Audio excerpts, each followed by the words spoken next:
ಯಾವ ಡಾಕ್ಟರ್ ಗೊತ್ತಾಯ್ತಾ? ನಿಮ್ದೆಲ್ಲ ಹಲ್ಲು ನೋಡಿದೆ ಅಲ್ವಾ ನಾನೀಗ. ಕೆಲವ್ರಿಗೆ ಫಿಲ್ಲಿಂಗ್ ಹೇಳಿದ್ದೀನಲ್ವಾ, ಫಿಲ್ಲಿಂಗ್ ಹೇಳಿದವರೆಲ್ಲ ಮನೇಲಿ ಹೋಗಿ ಅಪ್ಪ ಅಮ್ಮಂಗೆ ಹೇಳಿ ಹಾಸ್ಪಿಟಲ್ಗೆ ಕರ್ಕೊಂಡ್ಬಂದು ಫಿಲ್ ಮಾಡಿಸ್ಕೋಬೇಕು ಆಯ್ತಾ. ಕೆಲವ್ರಿಗೆ ದೊಡ್ಡವರಲ್ಲಿ ಕ್ಲಿಪ್ ಹಾಕ್ಸೋದಕ್ಕೂ ಹೇಳಿದ್ದೀನಿ ನಾನು. ಸೊ ಆದಷ್ಟು ಬೇಗ ಒಂದು 13 ವರ್ಷ 14 ವರ್ಷ ಇರೋರು ತಕ್ಷಣ ಹಾಕ್ಸ್ಕೋಬೇಕು ಕ್ಲಿಪ್ಪು. ಏಜ್ ಆದಷ್ಟು ಏನಾಗುತ್ತೆ, ಹಲ್ಲು ಹಿಂದೆ ಹೋಗಲ್ಲ, ಮೂಳೆ ಗಟ್ಟಿ ಆಗಿರುತ್ತೆ, ಆವಾಗ ಹಿಂದೆ ಹಲ್ಲನ್ನ ನಾವು ಮೂವ್ಮೆಂಟ್ ಮಾಡೋಕ್ಕಾಗಲ್ಲ. ಸೊ ಆದಷ್ಟು ಬೇಗ ಮನೇಲಿ ಹೇಳಿ ಕ್ಲಿಪ್ ಹಾಕ್ಸ್ಕೊಳ್ಳಿ ನೀವೆಲ್ಲ ಆಯ್ತಾ. ಕೆಲವ್ರು ಬಿದ್ದು ಏಟ್ ಮಾಡ್ಕೊಂಡಿದ್ದೀರಾ ಹಲ್ಗಳು, ಅವ್ರುಗಳು ಏನು ಅನ್ಕೊಂಡಿದ್ದೀರಾ, ತುಂಬಾ ಜನ ಇದ್ದೀರಾ, ದಯವಿಟ್ಟು ಹಾಗೆ ಬಿಡಬೇಡಿ. ನಿಮ್ಮ ಹಲ್ಲು ಹೇಗಿರುತ್ತೋ ಅದೇ ಕಲರಲ್ಲೇ ಫಿಲ್ಲಿಂಗ್ ಬರುತ್ತೆ, ಮಾಡಿಸ್ಕೋಬೇಕು ಅದನ್ನು. ತುಂಬಾ ದಿನ ಬಿಟ್ಟರೆ ಏನಾಗುತ್ತೆ, ಹಲ್ಲು ಕಲರ್ ಚೇಂಜ್ ಆಗೋಗುತ್ತೆ, ವೈಟ್ ಇರೋ ಹಲ್ಲು ಕಪ್ಪಗಾಗಕ್ಕೆ ಶುರು ಆಗೋಗುತ್ತೆ, ಆವಾಗ ಚೆನ್ನಾಗಿರಲ್ಲ ಅಲ್ವಾ. ಆ ಟ್ರೀಟ್ಮೆಂಟ್ ತಗೊಳ್ಳೋದಕ್ಕಿಂತ ಮುಂಚೆ ಇವಾಗಲೇ ಟ್ರೀಟ್ಮೆಂಟ್ ತಗೊಂಡ್ಬಿಡ್ಬೇಕು. ಆಮೇಲೆ ಚಾಕ್ಲೇಟು, ಸ್ವೀಟ್ಸು, ಕೇಕು ಎಲ್ಲ ಜಾಸ್ತಿ ತಿಂತಾರೆ ಚಿಕ್ಕ ಮಕ್ಕಳು. ತಿನ್ಬೇಡಿ ಅಂತ ಹೇಳಲ್ಲ, ತಿಂದಳು ಕಡಿಮೆ ತಿನ್ಬೇಕು. ತಿಂದಿದ ತಕ್ಷಣ ಬಾಯಿ ಮುಕ್ಕಳಿಸಿ ರಿನ್ಸ್ ಮಾಡಬೇಕು ಆಯ್ತಾ. ಯಾರು ಮಾಡಲ್ಲ ಅನ್ಸುತ್ತೆ ಅದನ್ನ. ಹಂಗೆ ಫಸ್ಟು ಬ್ರಷ್ ತಗೊಂಡಾಗ ಪೇಸ್ಟ್ನ ಜಾಸ್ತಿ ಹಾಕೋಬಾರ್ದು ಆಯ್ತಾ. ಪೀನಟ್ ಅಷ್ಟು ಇರ್ಬೇಕಷ್ಟೇ, ಇಷ್ಟೇ ಸಾಕು ಓಕೆನಾ.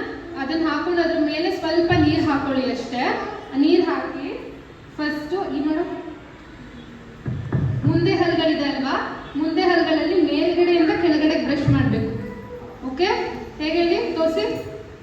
ಹಾ, ಮೇಲಿಂದ ಕೆಳಗಡೆ ಎಳಿಬೇಕು, ಟು ಆ್ಯಂಡ್ ಫ್ರೋ ಮೋಷನ್ ಹಿಂಗೆ ಆಯ್ತಾ. ಈ ಹಾ, ಹಿಂಗೆ ಉಜ್ಜಬಾರ್ದು. ಮತ್ತೆ ಹಲ್ಲು ಉಜ್ಜುವಾಗ ನಿಮ್ದು ಗಮ್ಸ್ ಇರುತ್ತೆ, ವಸ್ಟು ಇರುತ್ತೆ ಅಲ್ವಾ, ಪಿಂಕ್ ಕಲರ್, ಅದ್ರ ಮೇಲೆ ಜೋರಾಗಿ ಉಜ್ಜಬಾರ್ದು. ಬ್ರಷ್ ಅದ್ರ ಮೇಲೆ ತಾಗಬಾರ್ದು, ಹಲ್ಲು ಮಾತ್ರ ತಾಗಬೇಕು ಬ್ರಷ್. ಓಕೆ, ಹಿಂಗೆ ಮೇಲಿಂದ ಕೆಳಗೆ, ಮೇಲ್ಗಡೆ ಹಲ್ಗೆ ಮೇಲಿಂದ ಕೆಳಗೆ ಮಾಡಬೇಕು, ಕೆಳಗಡೆ ಹಲ್ಗೆ ಕೆಳಗಡೆಯಿಂದ ಮೇಲ್ಗಡೆ, ಸರಿನಾ. ಮತ್ತೆ ಕೆನ್ನೆ ಹತ್ರ ಹಲ್ಗಳಿದೆಯಲ್ಲ, ಆ ಹಲ್ಗಳಿಗೆ ಹಿಂಗೆ ಓವಲ್ ಶೇಪಲ್ಲಿ ಮಾಡಬೇಕು, ರೌಂಡ್. ಈ ಕಡೆಗೂ ಅಷ್ಟೇ ಹೀಗೆ. ಓಕೆ, ಈಗ ಬಾಯಿ ಮುಚ್ಕೊಂಡು ಬ್ರಷ್ ಮಾಡಿದ್ದೀರಾ ಹೌದಾ. ನೆಕ್ಸ್ಟ್ ಬಾಯಿ ತೆಗಿಬೇಕು. ಆ ಮಾಡು.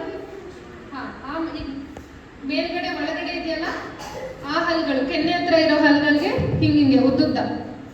ಓಕೆ, ಈ ಸೈಡು ಅಷ್ಟೇ ಹಿಂಗಿಂಗೆ ಉದ್ದುದ್ದ. ಆಮೇಲೆ ಮೇಲೆಯಿಂದ ಕೆಳಗಡೆ, ಒಳಗಡೆನೂ ಅಷ್ಟೇ. ಆಮೇಲೆ ಮತ್ತೆ ಇಲ್ಲೂ ಅಷ್ಟೇ, ಕೆಳಗಡೆ ಹಲ್ಗಳನ್ನು ಹಿಂಗಿಂಗೆ ಹಿಂಗಿಂಗೆ, ಮುಂದೆ ಹಲ್ಗಳನ್ನು ಕೆಳಗಡೆಯಿಂದ ಮೇಲ್ಗಡೆಗೆ ಹಿಂಗೆ ತಳ್ಳಬೇಕು ಆಯ್ತಾ. ಇವಾಗ ಎಲ್ಲ ಹಲ್ಗಳ ಸರ್ಫೇಸು ಕವರ್ ಆಯ್ತಲ್ವಾ. ಈ ತರ ದಿನ 2 ನಿಮಿಷ ಬೆಳಗ್ಗೆ ಮತ್ತೆ 2 ನಿಮಿಷ ರಾತ್ರಿ ಊಟ ಆದ್ಮೇಲೆ ಬ್ರಷ್ ಮಾಡಿ ಮಲ್ಕೋಬೇಕು.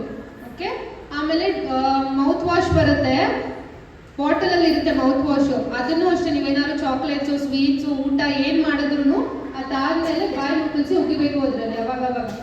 ಓಕೆ, ಮೌತ್ ವಾಶ್ ಇಲ್ಲ ಮನೇಲಿ ಅಂದ್ರೆ ಉಪ್ಪಿರುತ್ತಲ್ವಾ, ಬೆಚ್ಚಗಿರೋ ನೀರಿಗೆ ಸ್ವಲ್ಪ ಉಪ್ಪು ಹಾಕೊಂಡು ರಿನ್ಸ್ ಮಾಡಬೇಕು ಮೌತ್ನ. ಓಕೆ, ಈಗ ಮಾಡ್ತಾ ಬಂದ್ರೆ ನಿಮಗೆ ಕ್ಯಾವಿಟೀಸ್ ಆಗಲ್ಲ, ಅಂದ್ರೆ ಉಳ್ಕಲ್ಗಳು ಕಡಿಮೆ ಆಗುತ್ತೆ. ಆಮೇಲೆ ಕೆಲವ್ರಿಗೆ ಹಲ್ ಮೇಲೆ ಯೆಲ್ಲೋ ಕಲರ್, ಬ್ಲ್ಯಾಕ್ ಕಲರ್ ಎಲ್ಲ ಆಗಿದೆ, ಸ್ಟೇನ್ಸ್ ತರ. ಇದು ನೀಟಾಗಿ ಬ್ರಷ್ ಮಾಡದೇ ಇದ್ರೆ ಈ ತರ ಆಗುತ್ತೆ. ಇದೆಲ್ಲ ಕಡಿಮೆ ಮಾಡ್ಕೋಬೇಕಂದ್ರೆ ನನಗೆ ಹೇಳ್ಕೊಟ್ನಲ್ಲ ಬ್ರಷ್ ಮಾಡೋ ಮೆಥಡು, ಇದನ್ನ ಫಾಲೋ ಮಾಡಬೇಕು.